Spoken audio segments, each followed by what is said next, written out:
In the year 1888, Boston's Quincy Market was the beating heart of a city thrumming with the promises of the Gilded Age. The air, thick with the scent of salt water from the harbor and coal smoke from distant factories, buzzed with the commerce of a new era. Carts overflowed with produce, fishmongers hawked their daily catch, and the cacophony of 100 conversations filled the grand hall. Yet, amidst this chaotic symphony of life, one stall stood apart, an island of serene order and pristine cleanliness. This was the domain of Mr. Silas Blackwood, a butcher whose reputation was as spotless as his white apron. His stall was not merely popular, it was a destination, a place where the city's elite, the Brahmin families of Beacon Hill, would send their staff to procure the finest meats. They would line up patiently, drawn by a promise of unparalleled quality, never once questioning the source of its perfection. Mr. Blackwood himself was a portrait of Protestant propriety and humble diligence. A man of middling years, his hands were steady, his smile was gentle, and his movements were a study in meticulous efficiency. As he served the mayor's wife, a woman draped in silks and furs, he would offer a quiet word about the weather or a respectful nod. His cleaver, a gleaming extension of his own arm, would fall with a precise and rhythmic thud, portioning a cut of his famous special pork with the skill of a surgeon. He was a pillar of the community, a devout family man, a merchant whose success was seen as a testament to the virtues of hard work and piety. His customers saw a craftsman. They saw a provider of the centerpiece for their opulent dinners. They saw a reflection of their own values, and in that reflection, they felt safe. A peculiar aroma always lingered around Blackwood's stall, a scent that became his signature. To the uninitiated, it was a complex and inviting blend of savory pork and a secret mixture of spices, a sweet, almost cloying fragrance that promised a rich and satisfying meal. Patrons would often comment on it, attributing the unique, mouth-watering quality of his meat to this secret recipe. The smell clung to the butcher paper, perfumed the air around his shop, and became synonymous with luxury. But beneath the sweetness, for those with a keener sense, there was a subtle, metallic undertone. It was a faint note, easily dismissed as the natural scent of his trade, the smell of blood and iron. No one thought to question it. It was simply the smell of Blackwood's unparalleled success, a fragrance that permeated the very fabric of Boston's high society. The special cut pork was Blackwood's masterpiece, a product that had elevated him from a simple butcher to an artisan of the highest order. Its flesh was impossibly tender, its flavor profound and complex, and its marbling was a work of art that other butchers could only envy. It was the talk of every dinner party, the centerpiece of every banquet. To serve Blackwood's pork was to make a statement about one's own status and discerning taste. The city's wealthiest families competed for his limited supply, placing their orders weeks in advance. They devoured it with relish, praising its creator and savoring every bite, believing they were consuming the very best that nature and skilled butchery could provide. They were, in a way, correct. The product was indeed special, sourced from a stock no other butcher in the city, or indeed the world, could ever hope to acquire. Today, if you were to walk through the modern, bustling Quincy Market, you would find no trace of Silas Blackwood's stall. The location where it once stood is now a scar, a patch of land that has resisted all attempts at redevelopment. A fire, ferocious and swift, consumed the shop over a century ago, and the plot has remained stubbornly empty ever since. It is a void in the heart of the city, a place the locals subconsciously avoid. The ground is uneven, littered with the charred remnants of a foundation that refuses to be buried. The air here seems different, colder, heavier. It is a place where the cheerful noise of the surrounding market seems to fade into an unsettling silence, as if the land itself is holding its breath, forever stained by the memory of the unspeakable acts that once transpired upon it. Local tour guides, when passing the blighted spot, lower their voices and speak of the legend of the butcher of Beacon Hill. They tell the tourists that the land is cursed, that the spirits of the forgotten still linger in the shadows of the old market. They speak of a horror so profound it seeped into the very soil, poisoning it against any future growth. The story has become a piece of Boston's dark folklore, a cautionary tale whispered to frightened children and unnerved visitors. No one has dared to build there, they explain, because every attempt has ended in failure or tragedy. The empty lot serves as an unofficial monument, a silent, perpetual reminder of a time when the city's most respected purveyor of fine goods concealed a truth more grotesque than any fiction. This legend is an echo that endures to this day, a chilling whisper from a past that refuses to be silenced. And since these stories travel through time and space, or connecting us to the events they describe, we ask you to mark your place in this investigation. Tell us in the comments what city you're joining us from and the exact time you're watching. With your presence now recorded in our archive, let us travel back to the Boston of 1888. Let us uncover how the first, almost imperceptible crack appeared in the impeccable facade of Mr. Silas Blackwood, and how the search for one missing man threatened to expose a secret that society itself had helped to bury. In the cold, gas-lit corridors of the North District Police Station, Officer Liam O'Connell felt the weight of the city's indifference settle upon him like a damp shroud. He was a man caught between two worlds, his Irish heritage a mark of suspicion in the eyes of his superiors, his blue uniform a symbol of betrayal in the narrow, overpopulated streets of his own community. Spread across his modest desk were the rudimentary files of the vanished, a growing collection of names and faded photographs that represented the city's human refuse. Seamus Doherty, a dock worker with hands as calloused as old leather, was the latest addition. He had disappeared 2 weeks prior, melting into the city's grimy fog without a trace, his absence noted by no one of consequence. To the Boston Police Department, Doherty was not a missing person. He was a statistic, a problem that had conveniently solved itself. For O'Connell, however, he was a ghost demanding a voice. Presenting his concerns to Captain Davies was a familiar and futile exercise in bureaucratic stonewalling. Davies, a man whose political ambitions were etched into the deep lines of his face, barely glanced at the file. He waved a dismissive hand, the cigar smoke curling around his words like a python. The man likely grew tired of the docks. O'Connell probably went west to seek his fortune. Like the rest of them, the captain's advice was clear. O'Connell was to cease wasting departmental resources on the transient Irish population. His duty was to protect the property and peace of mind of the Brahmins on Beacon Hill, not to track the predictable ebbs and flows of the city's disposable labor force. The message was unambiguous. Some lives mattered infinitely more than others, and Seamus Doherty's was not among them. The case was unofficially closed before it had ever truly been opened. Frustrated but undeterred, O'Connell walked his beat through the North End, a labyrinth of tenement buildings that leaned against each other for support, their windows like hollow eyes staring into the perpetual gloom. The air here was a thick stew of boiled cabbage, unwashed bodies, and the ever-present dampness seeping up from the harbor. He saw the faces of the people Captain Davies had so easily dismissed, women with weary eyes, men whose shoulders were permanently stooped from a lifetime of hard labor, and children with the gaunt, knowing expressions of the perpetually hungry. These were the forgotten, the invisible cogs in Boston's great industrial machine. O'Connell knew that if any one of them were to vanish, the city would not register their absence.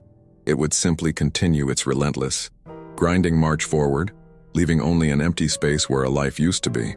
That Sunday, seeking a different perspective, O'Connell found himself standing at the back of the magnificent Old South Church, an observer in a sea of faith. The cavernous space was filled with the city's elite, their wealth displayed in the rustle of silk dresses and the glint of gold watch chains. Sunlight, filtered through stained glass depictions of suffering saints, painted the air in jewel tones, illuminating dust motes that danced like celestial spirits.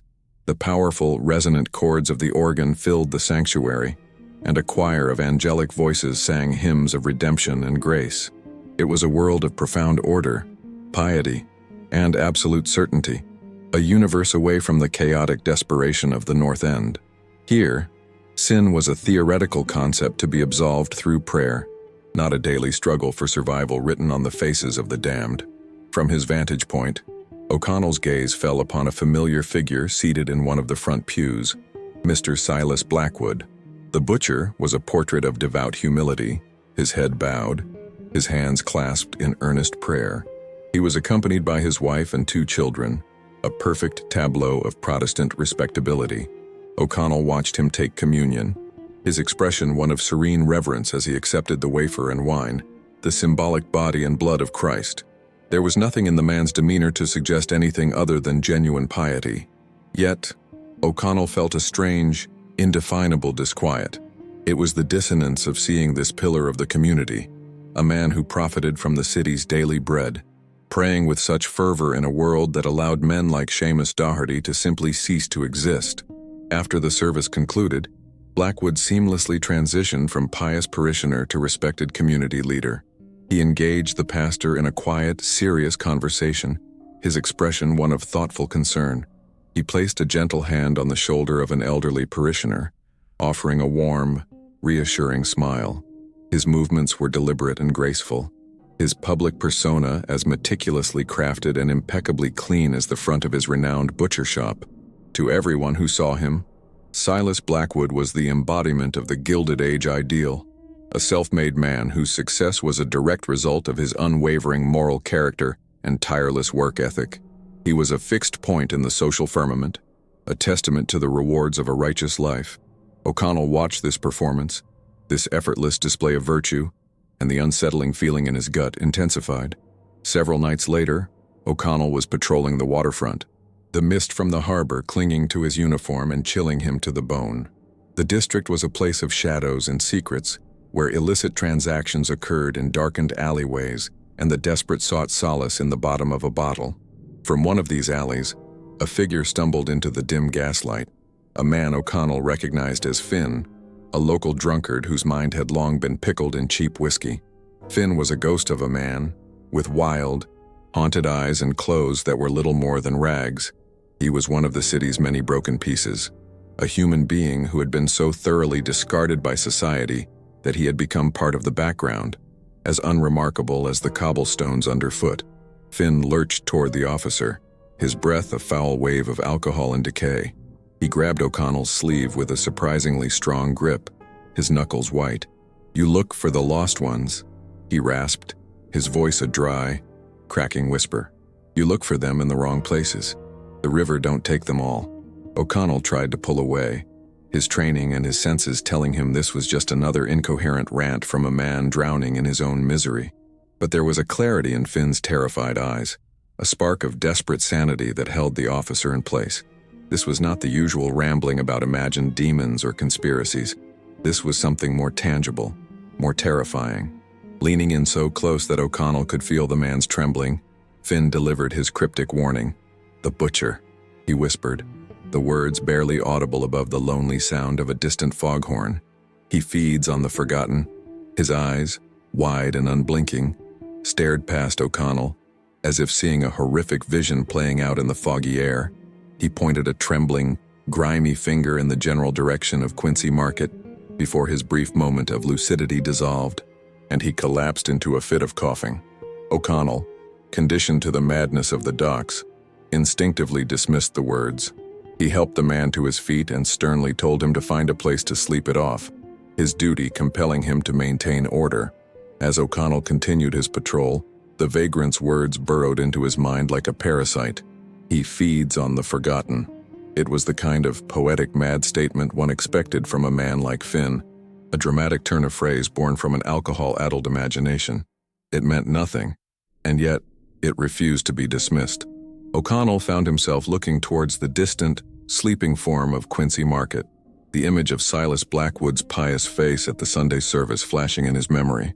The phrase echoed, twisting itself around the names on his list of the disappeared. For the first time, an invisible, horrifying line seemed to connect the city's most respected merchant with its most invisible men. The seed of a monstrous suspicion, impossible and insane, had been planted in the fertile ground of his doubts. The fragile equilibrium of Officer O'Connell's world was shattered, not by a gunshot or a riot, but by the quiet, determined presence of a young woman named Nora Kelly. She appeared at his desk on a Tuesday morning, a stark contrast to the usual procession of the desperate and the destitute who sought aid at the North District station. Her clothes were simple but clean, her hair was neatly pinned, and her eyes, though red-rimmed with worry, held a fierce intelligence that refused to be dismissed. She was not reporting a transient who had drifted away. She was reporting the disappearance of her brother, Declan, a stonemason known for his reliability and his deep devotion to his family. He was not the kind of man who simply vanished into the fog. His absence was an aberration, a tear in the fabric of their modest lives, and Nora had come to demand that someone take notice of the unraveling thread. Nora spoke with a clarity born of desperation, her voice steady despite the trembling of her hands. "He wouldn't just leave, officer," she insisted, her gaze locking with O'Connell's. "Declan had saved nearly enough to bring our mother over from County Cork. He lived for that dream." She reached into her reticule and placed a worn photograph on his desk. A serious young man with his father's eyes. He was wearing his tweed coat and his work boots. "And this," she added, her voice catching, "he never, ever took it off. It was our grandfather's." She described a small silver Celtic cross, its surface worn smooth from years of handling, a tangible link to a life and a land they had been forced to leave behind. Her testimony painted a portrait not of a statistic, but of a man deeply rooted in responsibility and love, making his sudden disappearance all the more sinister and inexplicable. For O'Connell, Nora's plea was a mirror reflecting his own deepest fears and loyalties. He saw his own sister in her unwavering resolve, his own father in the image of the hard-working immigrant son. This was no longer an abstract problem of the city's invisible masses. Declan Kelly had a name, a face, and a family that was now fractured by his absence. The official channels would be useless, he knew. Captain Davies would see another Irish laborer who had likely met his end in a drunken brawl or fled his debts. But O'Connell, looking into Nora's pleading eyes, felt a profound and personal obligation that transcended the written rules of his department.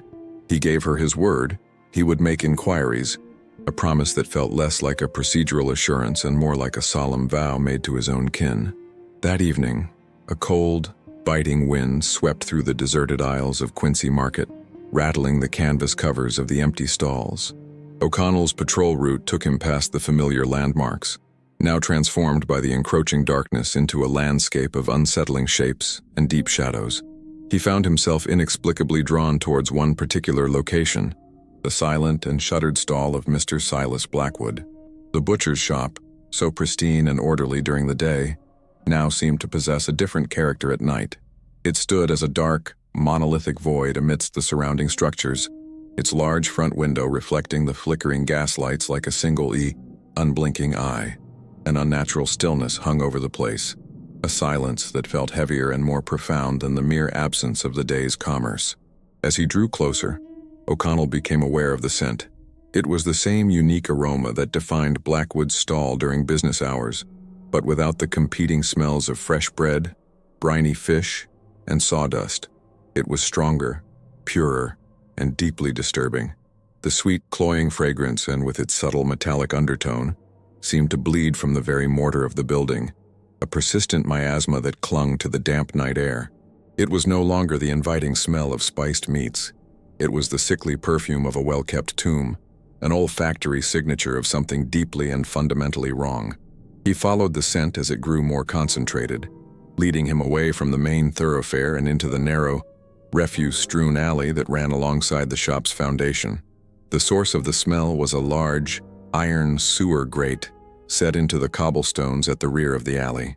The sweet, metallic stench rose from its depths in a nearly visible vapor, a foul exhalation from the city's bowels. It was here, at the nexus of the butcher's property and the unseen world below, that the odor was most potent. It was the smell of blood, but not the clean, iron tang of a slaughterhouse. This was older, sweeter, mixed with the damp decay of the sewer and something else, something cloyingly organic that O'Connell could not, and did not want to, identify. He felt a wave of nausea, a primal revulsion that went beyond mere disgust. It was a scent that hinted at a methodical and unnatural process of disposal. Kneeling by the grate, shielding his eyes from the glare of a distant gas lamp, he scanned the filthy ground around it. Generations of grime and dirt caked the cobblestones, but a faint, almost imperceptible glint of reflected light caught his eye. It was something small, nestled against the iron rim of the grate, easily mistaken for a discarded piece of tin or a lost button. Using the tip of his nightstick, he carefully pried the object from the hardened muck. It was cool to the touch, its metallic surface gritty with the filth of the alley. He wiped it clean on the sleeve of his greatcoat, the simple action feeling strangely momentous, as if he were unearthing an artifact from a desecrated grave. In the palm of his gloved hand, under the unsteady orange glow of the gaslight, the object's identity became terrifyingly clear. It was a small silver Celtic cross. The intricate knotwork, though clogged with grime, was unmistakable. The surface was worn smooth in places, the chain broken, as if it had been violently torn from its wearer's neck. A cold dread, far deeper and more chilling than the night air, seized O'Connell. It was identical to the cross Nora Kelly had described with such pained reverence, the one her brother Declan never, ever took off. It was not just a clue, it was a testament, a silent scream from a man who had been erased, found at the very place where the city's waste and secrets were flushed away into darkness. The vagrant's words, once dismissed as the ramblings of a broken mind, now returned to him with the force and clarity of a prophecy. The butcher, he feeds on the forgotten. The phrase was no longer a poetic metaphor for social predation. It was a literal, grotesque accusation that now felt horribly, sickeningly plausible. The pieces began to lock into place with a sickening finality. The endless stream of missing men from the city's poorest quarters, the butcher's uncanny success, the cloying, sweet smell of his product, and now, this sacred token of a vanished man, discovered at the threshold of Blackwood's domain. The line connecting the pious merchant to the city's disappeared was no longer invisible. It was real, and it was stained with blood. Standing alone in that dark, foul-smelling alley, Officer Liam O'Connell clutched the silver cross in his fist, its edges digging into his palm. He looked from the sewer grate, a dark mouth leading to an unseen abyss, to the imposing, silent facade of the butcher shop. The building no longer looked like a place of commerce. It looked like a mausoleum, a monument to a horror he was only just beginning to comprehend. The world of polite society, of Sunday sermons and respectable merchants, had cracked open, revealing a charnel house beneath its pristine surface. His unofficial inquiry was over. A hunt had just begun, and he was now hunting a monster who wore the mask of a saint. With the cold weight of the silver cross serving as a constant, chilling reminder in his pocket, Officer Liam O'Connell knew that the official channels of justice were not merely closed to him. They were a hostile territory. To bring this nascent, monstrous suspicion before Captain Davies would be to see it strangled in its cradle, dismissed as the anti-Protestant paranoia of an Irish upstart. The system was designed to protect men like Silas Blackwood, to insulate their reputations with layers of bureaucracy and social deference. O'Connell was utterly alone, an officer of a law that served a different class of citizen. Any move he made would have to be his own, unsanctioned and fraught with career-ending peril. His investigation would have to be a phantom, moving through the shadows of procedure, seeking a truth the city itself did not want to find. His first objective was to breach the fortress of Blackwood's impeccable public record. He needed to see the numbers, the cold, hard data that underpinned the butcher's celebrated enterprise. A direct warrant was an impossibility, a fantasy that would require evidence he did not yet possess. Instead, he chose a more insidious approach, leveraging the city's labyrinthine regulations. He spent 2 days poring over municipal codes at the city archives, his search finally landing on a series of obscure public health ordinances related to commercial waste disposal and sanitation. It was a flimsy pretext, a bureaucratic crowbar with which he hoped to pry open a small crack in Blackwood's armor. It was a gamble that relied on the universal disdain for city inspectors, hoping the butcher would choose compliance over confrontation to make the nuisance disappear. Armed with a forged inspection notice and a borrowed clipboard, O'Connell arrived at the Quincy Market stall during a lull in the late morning rush. He presented himself not as a police officer, but as a minor functionary from the Boston Sanitation Commission, a persona of tedious, unimpeachable authority. Blackwood received him with a practiced, disarming courtesy, his smile never faltering. He gestured expansively around his pristine shop, a tableau of gleaming tiles and polished brass. "As you can see, sir, we hold ourselves to the highest standards of cleanliness." O'Connell, feigning a meticulous review of the premises, noted the pervasive sweet odor, now seeming to emanate from the very grout between the floor tiles. His true target, however, was the small, orderly office at the back of the stall, where the business ledgers were kept. Under the guise of verifying compliance with waste manifests, O'Connell requested access to the shop's account books. For a fleeting moment, a flicker of something cold and analytical passed through Blackwood's eyes, a brief disruption in his serene facade. But he complied without protest, ushering O'Connell into the cramped office and presenting the main sales ledger. The book itself was a work of art, bound in dark green leather with meticulous, elegant script detailing every transaction. The air in the small room was thick and still, saturated with that signature cloying aroma, which seemed to cling to the pages of the ledger like a fine, invisible dust. As O'Connell turned the pages, the scent seemed to rise from the ink, a fragrant ghost of the profits recorded within. At first glance, the ledger was a testament to a thriving, legitimate business. Page after page recorded the sales of prime beef, lamb, and pork to the city's most distinguished households, the names of Cabot, Lowell, and Adams appearing with regularity. The numbers were balanced to the penny, the inventory meticulously tracked. It was a fortress of financial propriety, seemingly impenetrable. O'Connell felt a sinking sense of futility, the fear that his monstrous theory was nothing more than a delusion born of a drunkard's ravings and a misplaced piece of jewelry. He was about to close the book, his pretext exhausted, when his eyes caught a subtle anomaly in the final pages, a section set apart from the daily sales. This section was titled simply, Private Accounts and Sundries, and its entries were markedly different. The elegant script was replaced with a cramped, almost coded notation. Instead of listing cuts of meat, the entries were designated with the initials S.D., followed by a date, a weight, and a price. The weights were what first seized O'Connell's attention. They were recorded in whole numbers, ranging from a low of 120 pounds to a high of over 200. These figures were inconsistent with the standard wholesale weights of butchered livestock, which were typically sold in much larger year aggregate quantities. The prices, too, were unusual, listed as single, lump sum payments that bore no logical relation to the market price per pound for any known animal. It was an accounting system within an accounting system, a secret language hidden in plain sight. One entry, dated October 17, 1888, read, S.D., 175 lbs, $20. Another, from a week earlier, S.D., 140 lbs, 15s. The payments were shockingly low, more akin to a disposal fee than a sale price for a premium product. O'Connell, maintaining an expression of bureaucratic boredom, felt a cold sweat trace a path down his spine. His mind raced back to his own unofficial list of the cities vanished, the names and dates he had memorized through weeks of fruitless inquiry.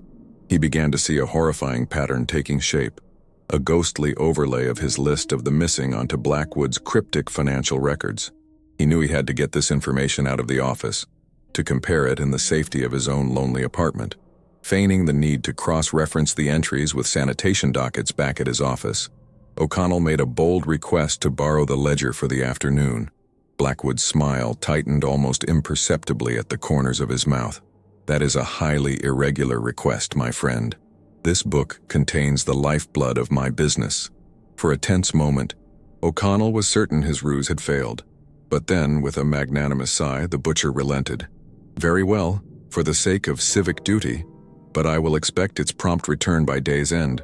I trust you will handle it with the care it deserves. The words were a model of cooperation, but the tone carried the distinct chill of a warning, an acknowledgement that a game was now being played between them. Back in the grim confines of his tenement room, with the ledger laid open on his small table, O'Connell began the ghastly work of collation. He painstakingly aligned the dates from the S.D. entries with the last known whereabouts of the men on his list. The correlation was immediate and sickeningly perfect. Seamus Doherty, the dock worker who had vanished in early September, corresponded with an entry for S.D. 180 lbs. A young man named Finian, who had disappeared from a North End boarding house, matched an entry for S.D. 155 lbs. And there, dated just 2 days after Nora Kelly had last seen her brother, was the entry that made O'Connell's blood run cold. S.D. 165 lbs, $20. The ledger was not a record of sales. It was a death manifest. The cryptic SDN could only stand for special delivery, the same term used to describe Blackwood's famous pork. The weights were not of livestock, but of men. The prices were not for premium goods, but for the disposal of human beings society had already deemed worthless. Each line of meticulous script represented a life extinguished, a person reduced to a weight and a nominal fee. The horror of it was not in its passion or its fury, but in its cold, transactional banality. It was the bookkeeping of an abattoir, where the product being rendered was human.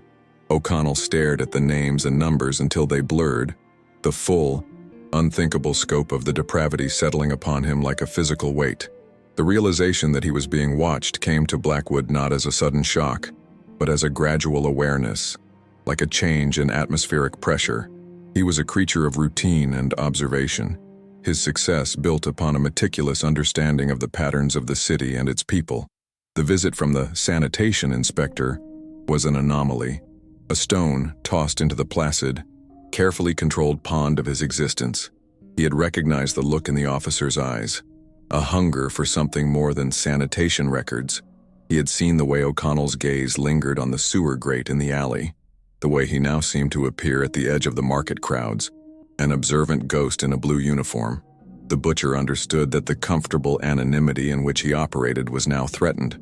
Instead of retreating into the shadows, Silas Blackwood chose to confront the threat directly, to reassert his dominance on his own territory.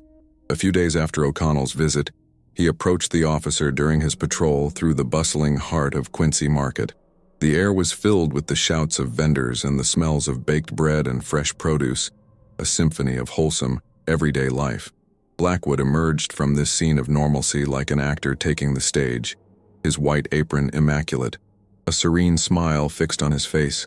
He moved with an unnerving confidence, his presence cutting through the chaos of the market and creating a small, silent bubble around the two men.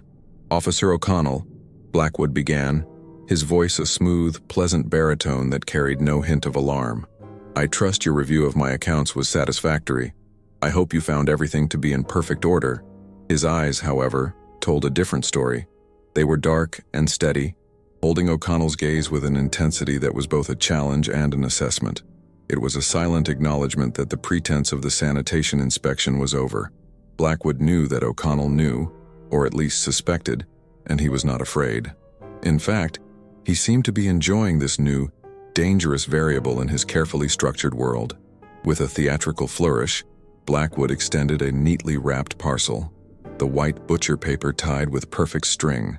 "A small token of my appreciation for your diligent service to our fine city," he said, his smile widening.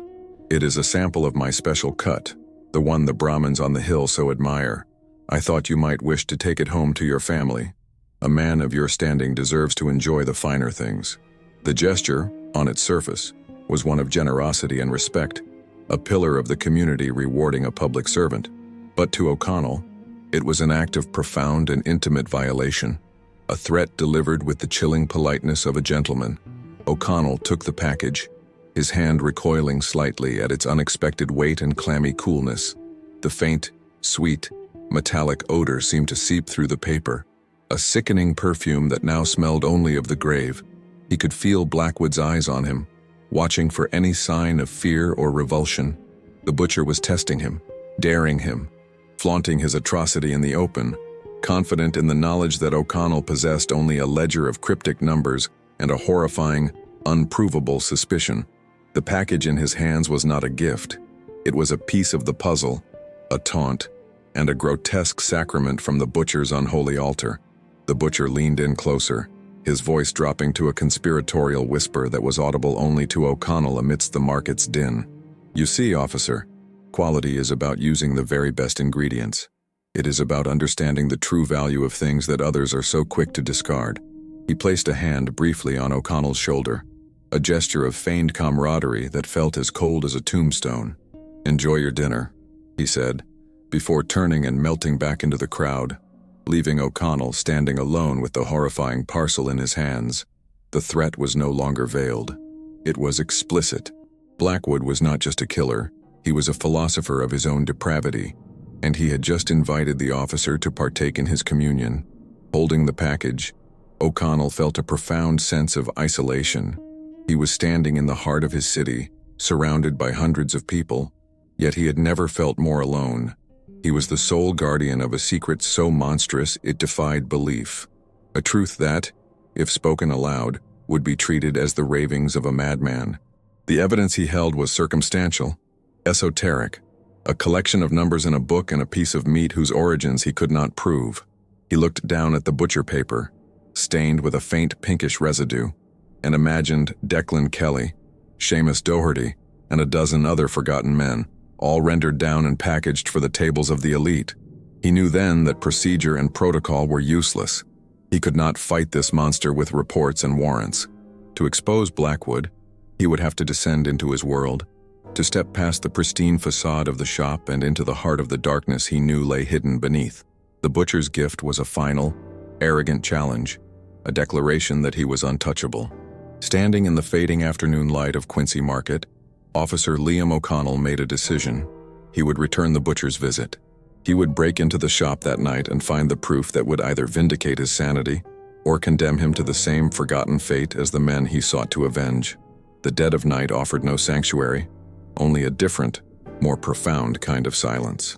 Armed with little more than a pry bar and the terrible weight of his conviction, Officer Liam O'Connell forced a small window at the rear of Blackwood's stall. He slipped inside, his boots making no sound on the sawdust-covered floor. The air was thick and still, heavy with the cloying sweetness that had become the harbinger of his obsession. In the darkness, the familiar shapes of the shop, the long marble countertop, the gleaming brass scales, the hanging racks for meat, took on the sinister aspect of surgical implements and sacrificial altars. Every shadow seemed to conceal a watching eye, and the rhythmic drip of a leaky icebox sounded like a countdown to his own discovery. He was a trespasser not just in a place of business, but in a predator's lair, and the scent of the beast was everywhere, an almost tangible presence in the suffocating dark. His search was a frantic, yet methodical, violation of the shop's pristine order. He moved past the public-facing areas, his instincts guiding him toward the back, to the private spaces where the true work of this establishment was surely done. The storeroom, when he entered it, was a study in meticulous organization. Barrels of salt and pickling brine stood in neat rows. Sacks of imported spices were stacked high against a wall, their earthy aromas failing to mask the dominant sweet odor. For a moment, a chilling doubt assailed him. The room was a picture of mundane commercial supply, so disarmingly normal that his theory felt like a fever dream. He feared he had crossed a line, that he would find nothing but preserved meats and be exposed as a fanatic, his career ruined by a ghost story whispered by a drunk. It was a moment of profound uncertainty, standing in the heart of the mystery and finding only the commonplace. It was the floor that betrayed the room's secret. While most of the planking was old, worn smooth by years of use, a section in the center was covered by a large, ornate Persian rug. It was a jarring note of domestic luxury in a purely functional space, an object so out of place its only purpose could be concealment. O'Connell's heart hammered against his ribs as he knelt and gripped the thick and woolen edge of the carpet. It was heavy, its underside gritty with a fine, dark dust. With a surge of adrenaline, he heaved it back, the sound of its movement unnervingly loud in the absolute stillness.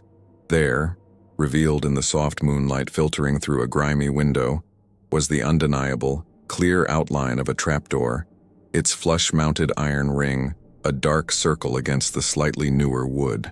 It was the gateway he had been searching for, the threshold between the world of appearances and the abyss he knew lay beneath. Prying the heavy door open required all of his strength. The wood had swollen in the damp Boston air, and it resisted him with a stubborn, groaning reluctance, as if the building itself was trying to keep its secrets buried. When it finally gave way with a low thud, a wave of air rushed up from the darkness below, an exhalation from a subterranean lung. The smell that came with it was overwhelming, a concentrated, weaponized version of the aroma from the shop above. It was the same sweet, cloying fragrance of spiced meat, but now it was thick with the unmistakable, foul undertones of the sewer and the damp, earthy scent of a freshly opened grave. This was not the smell of a root cellar or a wine pantry. It was the stench of methodical, industrial-scale decay. a perfume of death that had been fermenting in the darkness for years. His descent down the steep wooden ladder was a journey into the absolute. The cold, damp rungs were slick with an unidentifiable slime, and the darkness below was a physical presence, a blackness so complete it seemed to swallow the very air. He paused halfway down, his hand trembling as he fumbled with a match to light his police-issue oil lantern. The first match sputtered and died in the damp air. The second caught, and a small, flickering flame bloomed in the oppressive gloom, casting a weak, uncertain circle of light. The space that slowly materialized around him was not a cellar. It was a chamber, carved from the cold, wet earth beneath the city. The pale stone walls seemed to weep with a perpetual condensation, and the silence was so profound he could hear the frantic, terrified beating of his own heart. As O'Connell raised the lantern higher, its light pushed back the shadows to reveal the chamber's true and hideous purpose. This was not a place for storage. It was a place of deconstruction, a human abattoir designed with chilling, industrial efficiency. From the low stone ceiling hung a series of large, sharpened iron hooks, their spacing and height perfectly suited for suspending a human form. Along one wall, a long, slate-topped table stood bare, its surface scored with deep cuts. Arranged upon a smaller table beside it was a collection of tools, laid out with the meticulous care of a surgeon preparing for an operation. These were not the heavy cleavers and saws of a common butcher. They were finer, more specialized instruments, bone saws with delicate teeth, long, thin-bladed knives for filleting, and strange, curved implements whose function he could not begin to imagine. His gaze followed a deep, carved channel in the stone floor, a gruesome drainage system that sloped gently toward an iron grate in the far wall, the very grate he had found the silver cross beside. The entire design of the room was centered on this feature, built for the efficient disposal of fluid and waste into the city's unseen underworld. The stone around the drain was stained a deep, permanent black, a discoloration that spoke of countless gallons of blood and organic matter being washed away into the darkness. This was a place built for a singular, repeated and unspeakable task. The sheer methodical nature of the design was, in some ways, more terrifying than any evidence of a frenzied, passionate crime. This was the work of a craftsman, a master of a diabolical and hidden trade, who had perfected his process over many years. In the furthest, darkest corner of the chamber, hidden from immediate view, stood a deep, square pit dug directly into the earthen floor. It was covered by a simple lid made of rough-hewn wooden planks. A primal fear, cold and sharp, seized O'Connell, a deep-seated instinct telling him not to look, to flee back up the ladder and pretend he had seen nothing. But the faces of Declan Kelly and Seamus Doherty, and all the other forgotten men rose in his mind, demanding a final witness. With a deep breath that filled his lungs with the foul air of the tomb, he gripped the edge of the wooden lid and, with a final, desperate heave, lifted it away. The lantern light spilled into the pit, and for a moment, his brain refused to comprehend the impossible landscape it illuminated. It was a sea of white. A tangled, chaotic mass of bones filled the pit nearly to the brim. He was looking at the final, horrifying repository of Silas Blackwood's raw materials. There were femurs as thick as a man's arm, delicate rib cages stacked one inside the other, and dozens upon dozens of human skulls, their empty eye sockets staring up at him in a silent, collective scream of accusation. Every single bone had been stripped perfectly clean, boiled and scraped free of every last shred of tissue, their surfaces gleaming with a pale, polished luminescence under the lantern's glow. They were not the scattered remains of a hasty burial. They were the discarded byproducts of a meticulous process, piled together with the dispassionate tidiness of a factory dumping its waste. This was the silent, undeniable proof of a mass grave hidden in the heart of the city. A floorboard creaked in the storeroom above. The sound, so mundane, was an electric shock that jolted O'Connell from his horrified trance. He froze, lantern held aloft, his body rigid with a terror that was absolute. He was trapped. The only way out was the ladder, and someone was standing at the top of it. He extinguished his lantern, plunging the charnel house into immediate, suffocating darkness, hoping to hide among the dead, but it was too late. A second light appeared at the top of the stairs, a steady, confident glow that began a slow, deliberate descent. A long, sharp shadow preceded it, stretching down the stone wall like a pointing finger. The footsteps on the ladder were unhurried, measured, the sound of a man completely at home in his own private hell, coming down to greet an expected guest. Silas Blackwood reached the bottom of the ladder and raised his own lantern, its bright, clean light flooding the gruesome chamber. He was not armed, not angry, not even surprised. He looked at O'Connell, standing amidst the evidence of his atrocities, with an expression of mild, academic interest. "I had a feeling you would not be satisfied with the abstracties, Officer Dryden," he said, his voice the same calm, resonant baritone he used to charm the wives of Beacon Hill. "The ledger is merely the accounting, the numbers on the page. I suspected a man of your tenacity would eventually need to see the physical process for himself, to truly appreciate the craftsmanship involved." He gestured around the slaughterhouse with a quiet, proprietary pride, as if he were a renowned artist showing a patron his studio for the first time. His confession was not a confession at all. It was a lecture, a proud and chillingly rational explanation of his life's work. He walked calmly toward the pit of bones, his gaze sweeping over them with a detached, professional fondness. "Society creates waste, Officer O'Connell. It is an unfortunate but necessary byproduct of progress. The city fathers, in their wisdom, speak of the poor, the transient, the immigrant, as a blight, a problem to be managed. They use words like refuse and dregs. I simply took them at their word." He picked up a skull from the pile, turning it over in his hands as a scholar might examine a rare artifact. "I provide a service, a practical, elegant solution. I take that which society has already deemed worthless, and I transform it, through skill and secret knowledge, into something it desires above all else." He set the skull down gently and turned his full attention to O'Connell, his eyes gleaming with the fervor of a true believer. "There is a magnificent, poetic justice to it, is there not? The Brahmin elite, who hold themselves so far above the common man, who speak of the Irish as if they were a different species entirely. They sit at their opulent dinner tables, praising the unique, complex flavor of my special cut. They are, in the most literal and intimate way possible, consuming the very people they so publicly despise. They are devouring their own hypocrisy."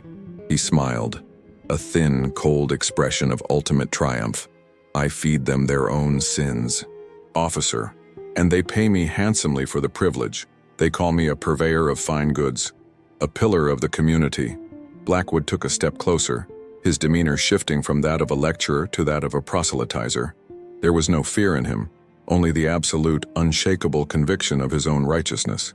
He saw O'Connell not as the agent of his downfall, but as a potential acolyte, a man who, by descending into this cellar, had proven himself worthy of understanding the profound truth of his work.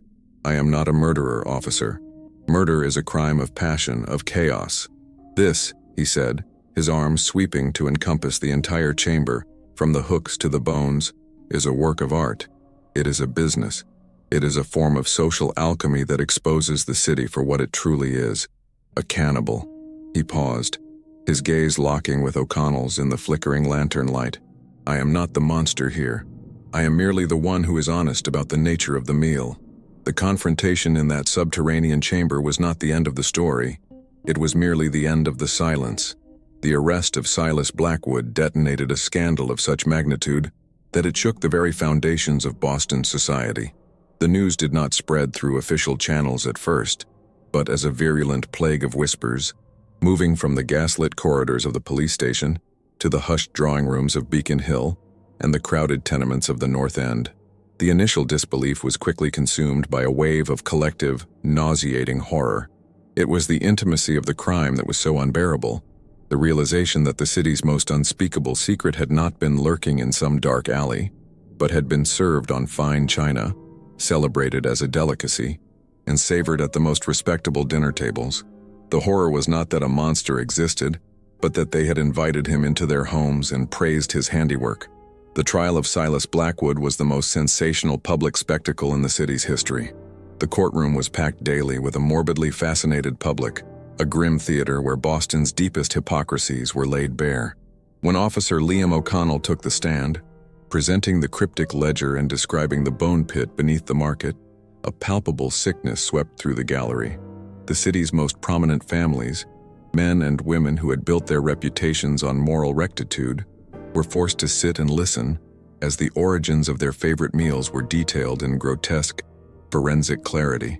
Their revulsion was a mask for a more profound and private terror, the dawning comprehension that their casual, systemic disdain for the poor had been transformed, by Blackwood's twisted alchemy, into a literal act of cannibalism.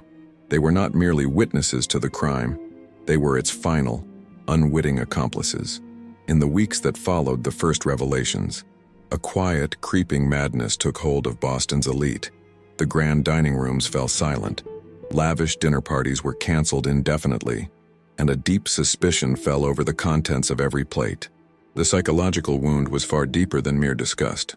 Blackwood's ledger, with its cold accounting of human lives, became a mirror held up to their own society.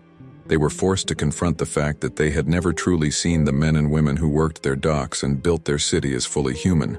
They had seen them as a resource, a problem, a statistic.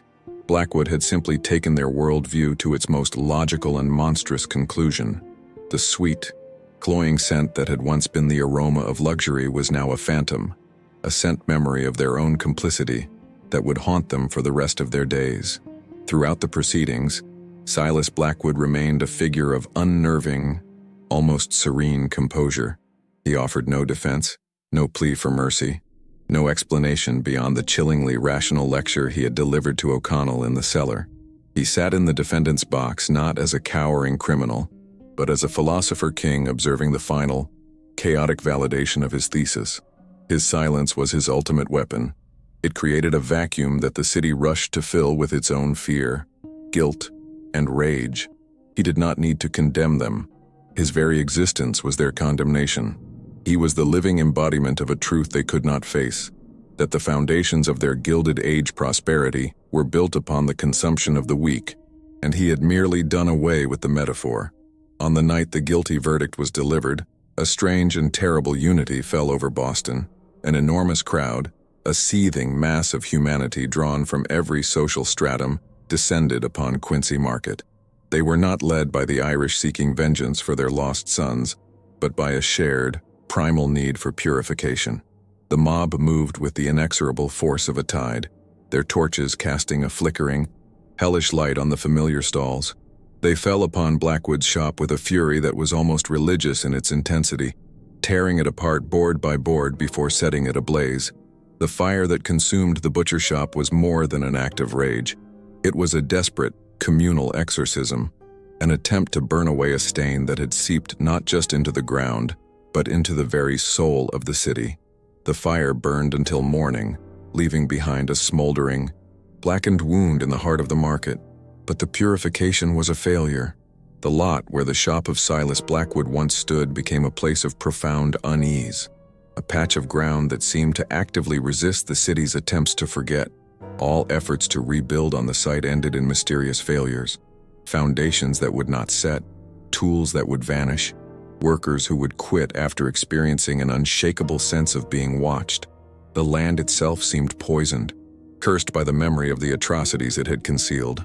Even after decades, locals claimed that on damp nights, a faint, sweet, metallic odor would rise from the charred earth, a final, ghostly exhalation from the charnel house below. Over time, the horrific, documented reality of the case began to erode, smoothed over by the comforting processes of folklore, the complex, class-based motivations of Silas Blackwood, the complicity of the elite, the specific names in the ledger. These inconvenient details were gradually forgotten. They were replaced by a simpler, more digestible narrative. The man became a monster, a supernatural bogeyman known as the Butcher of Beacon Hill. His story was transformed into a cautionary tale told to frighten children, a local ghost story for tourists. The truth, in all its chilling, systemic horror, was too much for the city to bear. It was easier to believe in a singular, inexplicable evil than to acknowledge a monster they themselves had helped to create. Today, the blighted patch of land remains. It is a void, a missing tooth in the otherwise bustling smile of Quincy Market. It is a place the locals subconsciously avoid, their paths tracing an invisible, respectful perimeter around its edges. The cheerful noise of the surrounding commerce seems to fade as one approaches, replaced by a heavy, expectant silence. The empty lot serves as an unofficial monument, its stubborn emptiness a more powerful and enduring testament to the victims than any marble statue. It is a permanent scar, a daily reminder that the most profound horrors are not those that lurk in the shadows, but those that hide in plain sight, behind a facade of piety, cleanliness, and civic pride. The story of Silas Blackwood leaves us with a question that echoes from his subterranean chamber to the present day. Was he a uniquely evil individual, a monstrous anomaly driven by some unknowable madness?